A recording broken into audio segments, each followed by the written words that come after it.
আসসালামু আলাইকুম। আকি ইলেকট্রনিক্সের পক্ষ থেকে সবাইকে স্বাগতম। আজ আমি 32 inch LED TV display change করার সমস্ত প্রসেসটা আপনাদের সাথে শেয়ার করব। এটি একটা 32 ইঞ্চি এলইডি টিভি ডিসপ্লে, বিওই কোম্পানির 2 কোপের। এটা চেঞ্জ করে আমি 1 কোপের একটা second hand Innolux company display adjust করবো।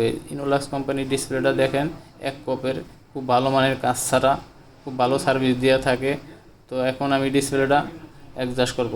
নতুন ডিসপ্লের দাম অনেক হওয়ার কারণে এখন মানুষের বেশিরভাগই সেকেন্ড হ্যান্ড ডিসপ্লের উপরে নির্ভরশীল, যার কারণ ডিসপ্লে কাজ ছাড়া হলে ভালো অনেক দিন টেকসই হয়ে থাকে। তো আমাদের কাছে অনেক ডিসপ্লে আছে, চাইলে আপনারা অ্যাডজাস্ট করে নিতে পারেন। যাদের ডিসপ্লে ভেঙে গেছে অল্প প্রাইজের ভিত্তিতে আমরা অ্যাডজাস্ট করে থাকি।